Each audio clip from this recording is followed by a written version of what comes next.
അന്നൊരു മഴക്കാലമായിരുന്നു.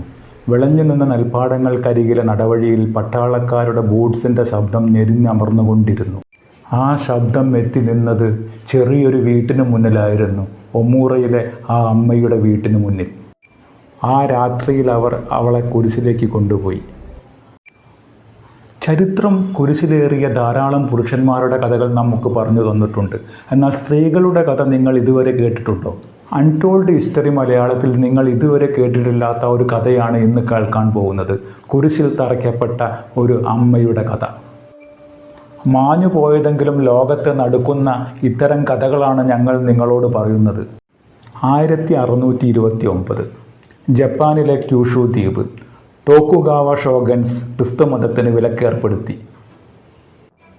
ജാപ്പനീസ് ചക്രവർത്തിയുടെ സൈനികന്മാരായിരുന്നു ടോക്കുഗാവ ഷോഗൻസ്.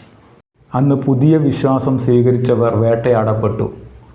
പൊതുവായ കുരിശിടങ്ങളും ക്രൂരമായ പീഡനങ്ങളും ഭയം വിതറി. ഒമൂറ, കടൽ തീരത്തെ ഒരു ചെറിയ തുറമുഖ നഗരം. ആ കടലിലെ തിരകളിൽ ഒരമ്മയുടെ സങ്കടപ്പെടുത്തുന്ന കഥ ഒളിഞ്ഞു കിടപ്പുണ്ട്. അവളുടെ പേര് ചരിത്രത്തിൽ എവിടെയും എഴുതപ്പെട്ടിട്ടില്ല. പക്ഷേ ആ തീരങ്ങളിൽ അവളുടെ കഥ ഇപ്പോഴും മുഴങ്ങുന്നു. 3 വർഷം മുമ്പ് അവളുടെ അച്ഛനെയും ഭർത്താവിനെയും സൈനികർ ക്രൂരമായി കൊന്നുകളഞ്ഞിരുന്നു. എങ്കിലും അവൾ കുഞ്ഞിനെ ചേർത്ത് പിടിച്ച് മങ്ങിയ വെളിച്ചത്തിൽ ബൈബിൾ വായിച്ചുകൊണ്ടേയിരുന്നു. പോർച്ചുഗീസ് സുവിശേഷകർ സ്നേഹത്തെയും കരുണയെയും പ്രഘോഷിച്ച കാലത്ത് പാരമ്പര്യവാദികൾക്ക് അതൊരു ഭീഷണിയായി. അവൾക്കുമേൽ ആരോപണം വീണു. ഒരു രാത്രി സൈനികർ അവളുടെ വാതിൽ തകർത്തു. മലയിടുക്കിലെ താഴ്വരയിൽ കുരിശ് ഉയർത്തപ്പെട്ടു.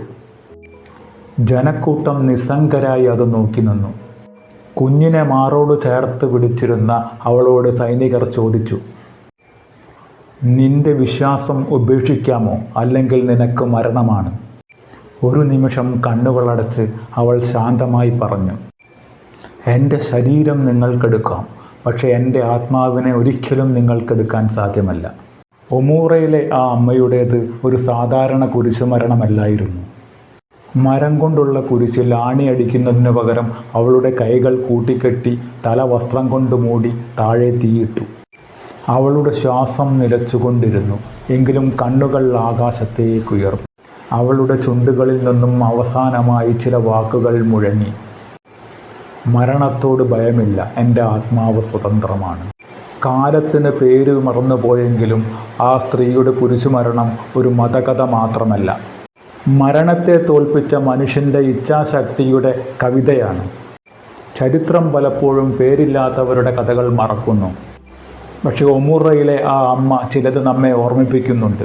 ഭരണാധികാരികളുടെ വാളിനും തീക്കും പോലും വിശ്വാസപ്രത്യയ ശാസ്ത്രങ്ങളെ നിശബ്ദമാക്കാൻ സാധ്യമല്ല. 1629 ഒമൂറയിലെ കടൽ തീരങ്ങളിൽ മുങ്ങിപ്പോയ ആ നിലവിളി പിന്നീട് വീണ്ടും ഉയർന്നു.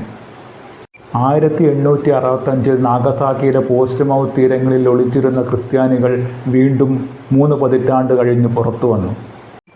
1873 ജപ്പാൻ ഔദ്യോഗികമായി ക്രിസ്ത്യൻ പീഡനങ്ങൾ അവസാനിപ്പിച്ചു.